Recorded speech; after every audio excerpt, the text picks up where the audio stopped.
मैंने शांति बेटी को मैंने शादी कर दिया।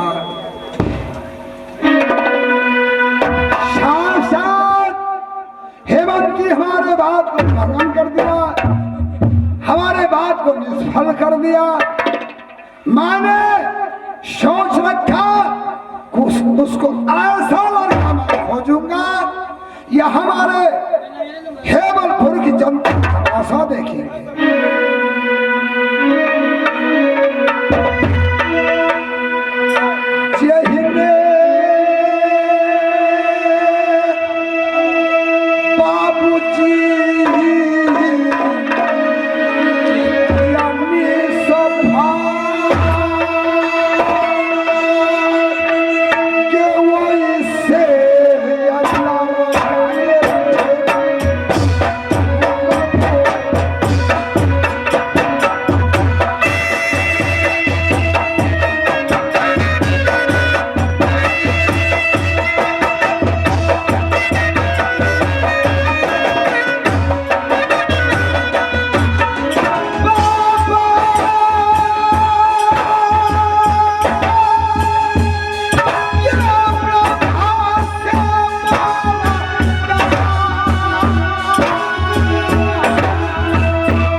इस समय हेमंती मेरे बात को उल्लंघन कर दिया।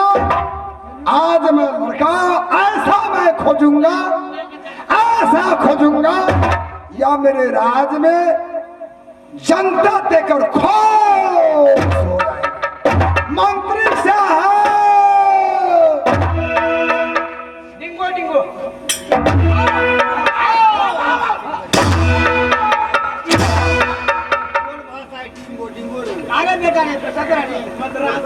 जिस समय हमारे सामने खराब शब्द को बोलेंगे, हलियापुर का कौड़ा चापी है।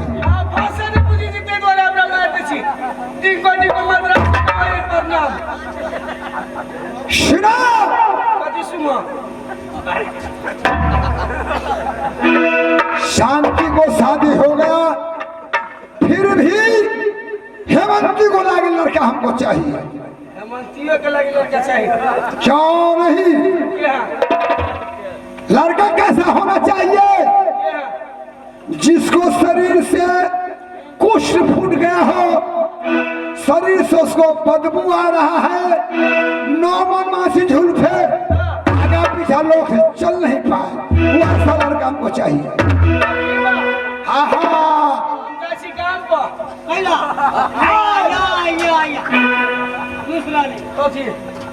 क्या रे, ये लोहे का पोशाक तुम्हें बार मिलेंगे?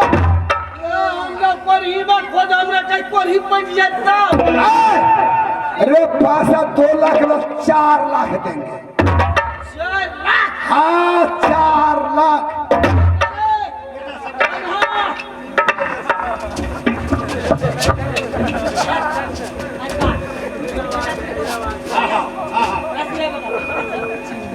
चिल्लिए भाई साहब, सबसे टचका ये है।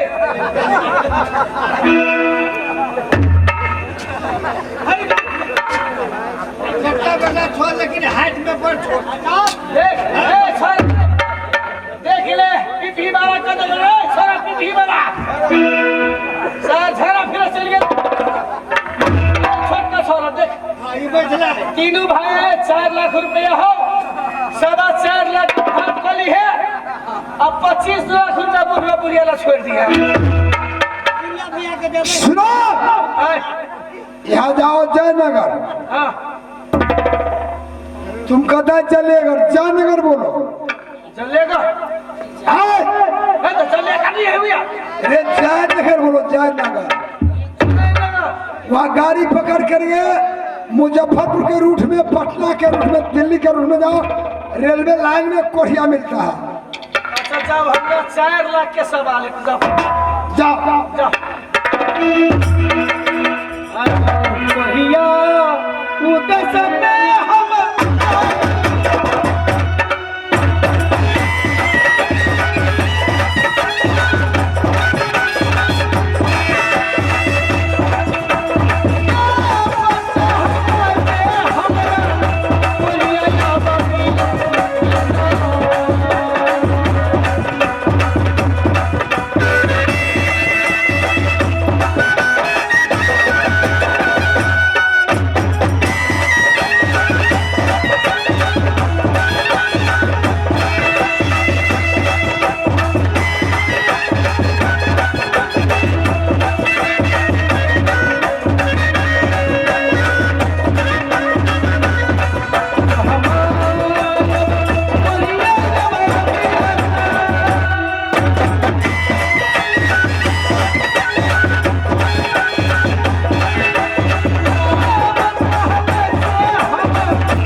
बदन में क्या कुश्ती फूट गया माँ।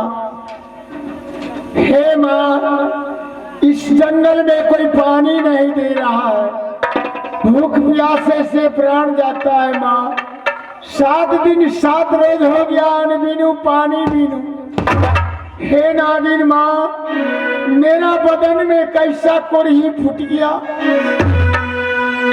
गाँव घर में कोई भीख नहीं दे रहा है माँ। माँ, दक्षिण शहर में कौन आगा अपना माता का बेटा।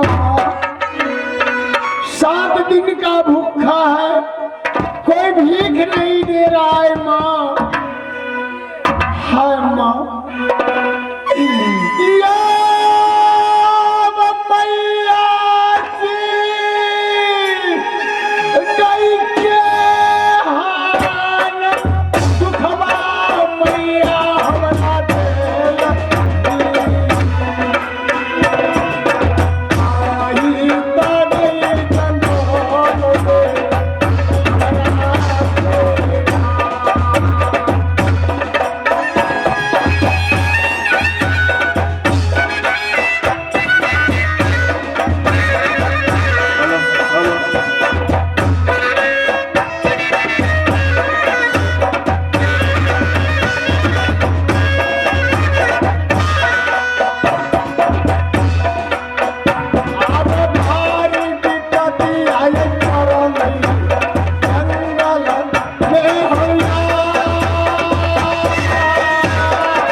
भागल रास्ता नहीं देख रहा।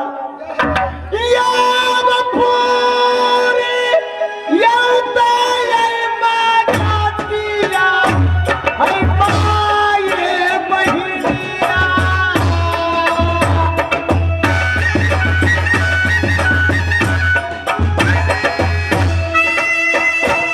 अब तोरी आये भीगा वाले मानी को हरिये ना।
जा रहल छी कोनो गांव घर के ओर में।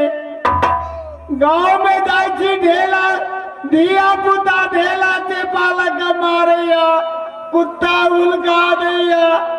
कहीं अपना गांव में कोरिया आयल बिला बिलाए गांव के भूख प्यासे से हमरा रास्ता नहीं देखल। हमरा बदन में काया कुछ फूट गया खून भाया पीठ भाया लोग देख कर थूक पे गए। मैया मैया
कोरही बात लाल घर में तो भेटते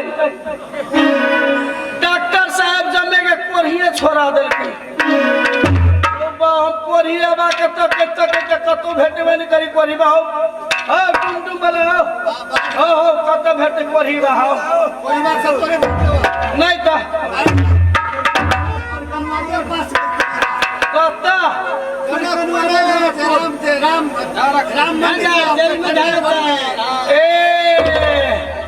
जनकपुर राजदेवी मंदिर के अगारी में हो आज पूर्णिमा ठीके में हो भने याद पैर दल हो या गाड़ी में गेटे पर गेट सीढ़ी पर बैठल है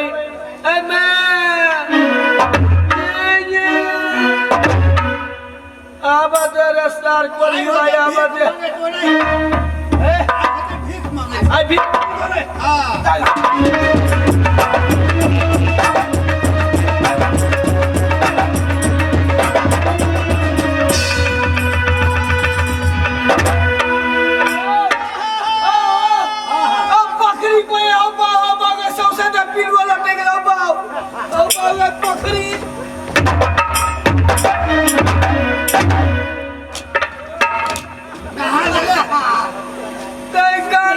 सागर में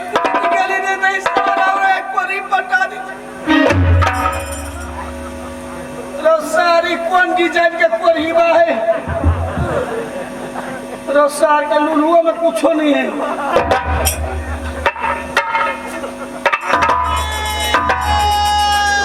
रोटी ये सारे 13 बजे रात में रोटी के अंदर तो जिलेबी खा दे मलपुआ कैला रसार जी वो रोटी खावे तो खाओ ना देता हूँ जिलेबी खो रसगुल्ला खो मलपुआ खो तब ने घाव ठीक होता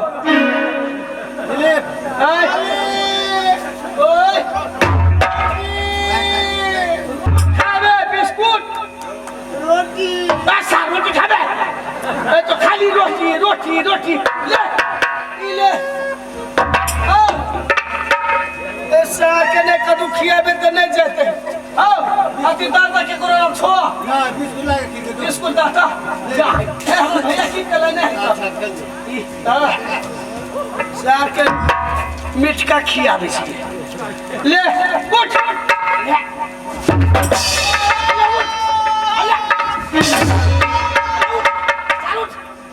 बाहो तोरी बाव के पास में ना होना रहते हैं रोसा धन कुटी करी है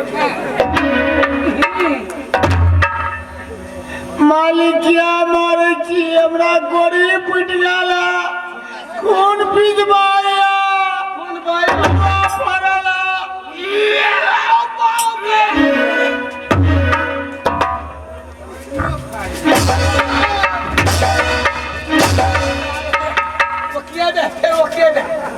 फिर वो किया तो लुलुआ ला तो लुलुआ ई लुलुआ ला मालिक कथी क्या मारे छी हमरा लुलुआ ला था वो देखियो कथी ओइ में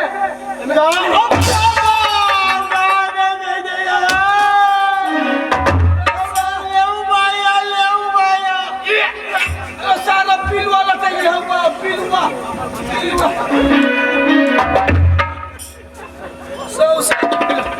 खाएबे भूख लागल है कोई न दे खाइला कोई नहीं डर को खाइला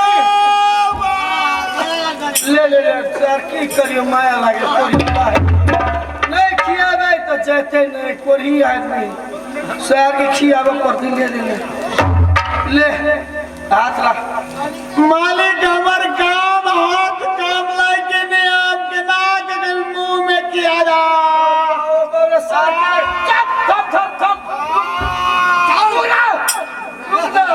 कैसी भूख लगल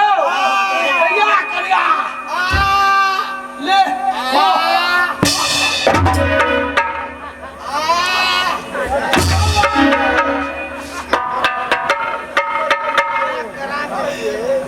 वो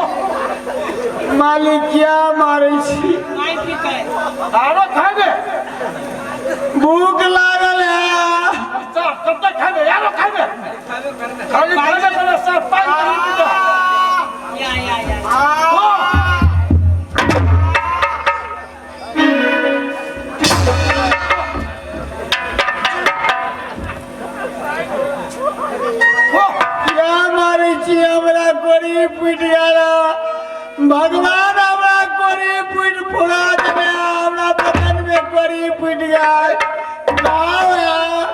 नहीं मारू ने हमरा पैसा खाली खाइबे करबे पानी कखनी पीबी आय ले माया लागे मैं लग ले ले ले ले दादा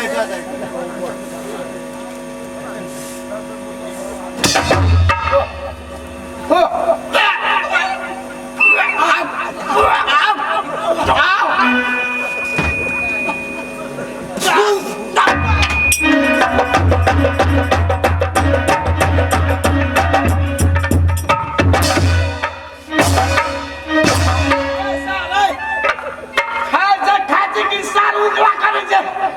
गाला लग गया गाला लग तो सर पानी नहीं मांग बोला करे से हमरा देव पिक सर पानी पुना देता हूं नहीं मारू ने भोज क्या भोज अरे भोज खियाब हमर बेटा मुंह तक खिया ओकरा खिया दे छी सर कल तोरे खेब अपने बेटा के नहीं खिया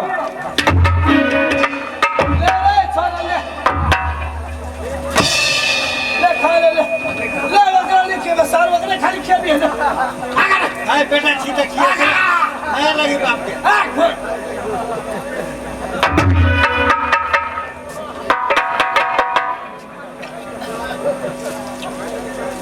मालिक हमरा भूख लागल है भोज खा भोज भोज खाबे हाँ कल हमरा जोरे कोनी वन्नी भोज है बड़का भोज बड़का देवी हाँ हमरा जोरे चल रोटी देबो और रोटी पकाई देबो अब कोरिया हो जाई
ढुकुम मालिक ढुकुम क्या रे लड़का मिला ढुकुम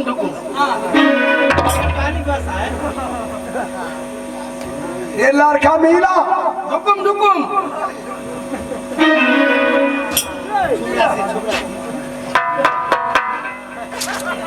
बढ़िया बचिए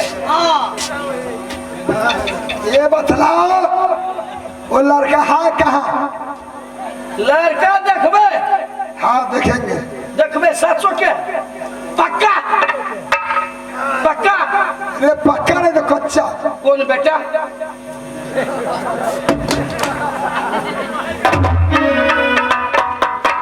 देखबे हाँ देखेंगे सुतबे देखिए हुआ है हट जा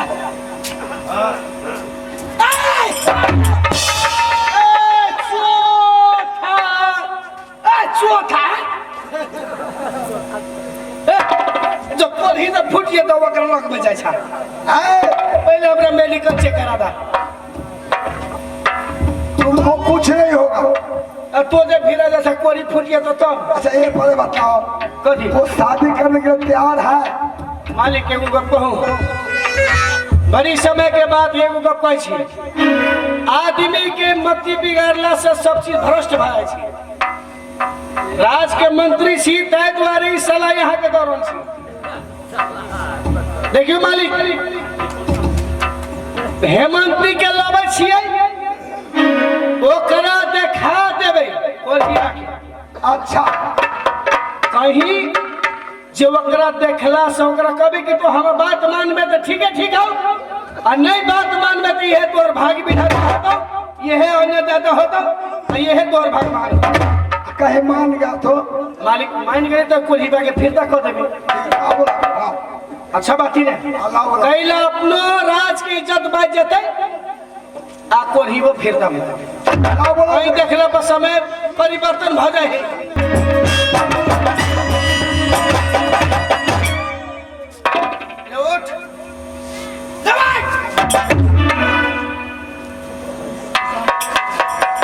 देख अखन तो जे कहै छी से बात बुझ ले,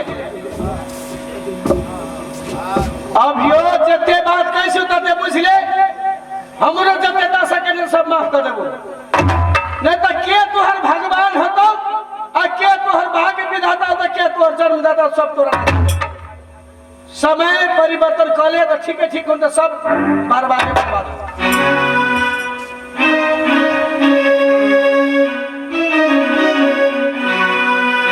मंत्री साहब किए फिर दोबारा अपने ले लो बुलाकर? इतने बात लगी कि हाँ अभी कह दियो बाबूजी जन्मदाता भाग्य विधाता ही छी, आई हमर भगवान छी, तो सब चीज ठीक है, ठीक है, ठीक है।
मंत्री साहब दिल में दया नहीं लगी है। दया? हाँ केरा कही दया? क्या मर गई दया? केरा कोई दया है? केरा कोई दया? ये मरा। अब ये बात कह दे छी। कही दिए बाबूजी जन्मदाता भाग्य विधाता है छी, तो ठीक है, ठीक। ये देखियो बात। ताकबाज। वे तोर भाग्य विधाता है तो वह तो जन्मदाता, वह बहुत भगवान हो, तो सोच समझ के बात कर।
सु समझ ले, मान ली के जे का नाम है से हमर का नाम है। अब ये समझ ले तो ठीक हो, नहीं तो दुनिया में जो दर के ठोकर खेबे तो ऐसा अच्छा हो जब ये बात मान ले। हे मंत्री साहब, ये झूठ बजा रहा थी, झूठ नहीं मांगा। ये बात कुछ भी इस दुनिया में क्या नहीं जानिए, मैं बाबू बच्चा के जन्मदाता आवास है। बच्चा के भाग अपन अपना भाग से बच्चा पाँच कर दाना 5 हाथ वस्त्र पर।